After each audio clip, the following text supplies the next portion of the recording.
Hi everyone, I'm Juny and I post levitation wand and gymnastics related videos on this channel. Today I'll talk about 5 specific things I really don't like about the gymnastics community. It applies to all types of gymnastics related sports, so if you're a dancer, you might find it interesting as well. I know that some of you will disagree with these things, but that's completely okay too. This is just my personal experience that I wanted to share, so if anybody else feels the same, you know you're not alone. I checked on YouTube and I found only a handful of videos on this topic, so I think it's time to talk about these annoying, toxic things a little bit more. Let's get started! You might think I'm crazy, but the first thing I absolutely hate are the female leotards and costumes. Let me explain. I know that these performance dresses can look absolutely beautiful and sparkly, but for me these were always uncomfortable and way too revealing. I hate to do the splits in these, you can guess why, especially when it's that time of the month. Not to mention, kids are forced into the same kind of thing. Luckily, I'm seeing full-body leotards a bit more often nowadays, so as an adult, I prefer to choose those. Also, I noticed that this community somehow is making a huge fuss about simple sportswear too. I feel like to avoid being looked down on, you need a new leotard for every single routine, program and every season. This of course is extremely pricey and takes away the attention from what actually matters. There should never be a pay-to-win situation when it comes to fitting in socially with your sports club. If you reuse an outfit, you will get picked on by those who have better resources. Yes, I'm talking from my own experience. I still use the stuff I had almost 6 years ago. Why is it that so many people think leaving senseless hate comments without repercussions is okay? I hate Instagram and TikTok's comment sections because people are insanely mean to each other. I love when the algorithm shows me less advanced athletes enjoying their sport because it reminds me of the times when I was still a beginner and how not everyone has to be a pro Olympic athlete on the internet. Then I open up the comment sections and I find a crazy amount of weird comments. Like, come on, where's the sportsmanship? I hate when they just write, that's easy. No, that is not easy at all. Most people on this planet can't even do the splits. That video is someone's hours of hard work and these commenters just take away the works for you, just to make themselves feel better without having to show any talent or hard work themselves. I'm aware I can't change how the entire internet functions, so I'm just trying to avoid this sort of negativity. So please, instead of hating on each other, be happy that there are other people who do the same sports you do. And remember, you have the ability to inspire people and embrace them instead of tearing them down.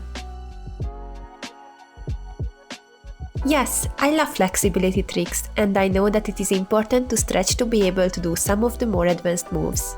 But I absolutely hate when they ruin kids' and teenagers' health by overstretching them.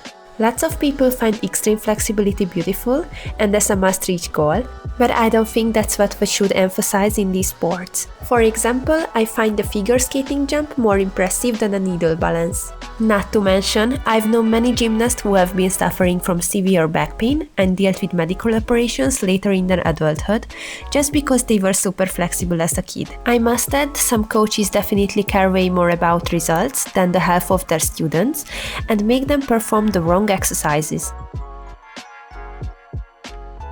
You can work as hard as you want, try as hard as you can. You will never get as much attention and help as the coach's favorite. And no, don't think that the coach always picks the talented kids. Most of the time, it's enough to have a charming parent who brings presents to the coaches and supports the sport club with donations.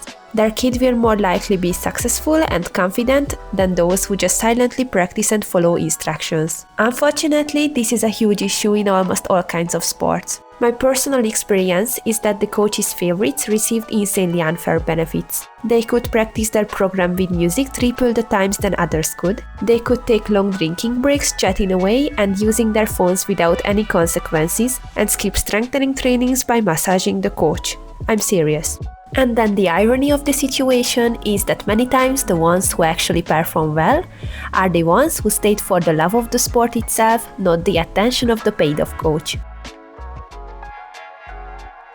I think that gymnastic-related sports are the most toxic when it comes to body image. I really hate that teenagers and even little kids are constantly comparing their body shape, weight and height to an ideal form, and none of the adults do anything about this. This issue is not taken seriously enough and is a burden gymnasts carry their whole lives. I've known many gymnasts and dancers who developed eating disorders because they thought they were overweight. These girls were at hobby level. They were not even professionals. They all had the perfect healthy bodies, by the way, and all they heard from adults is that gymnasts, dancers look like this or that. I remember that I was always told that I'm too tall, so I'll never be quick and energetic enough, and I might be more successful as a runner. So I really became insecure about my height as a teenager, and I hated walking with a straight posture as I felt like Slenderman. Okay, so these were 5 of the things I really hate about the gymnastics community. I really want to hear your opinions, so feel free to leave a comment and tell me what you think. I honestly hope that you can manage to find clubs that treat their students well, and if you have any wholesome stories to combat the negativity, you can share them down below as well. Have a nice day, bye!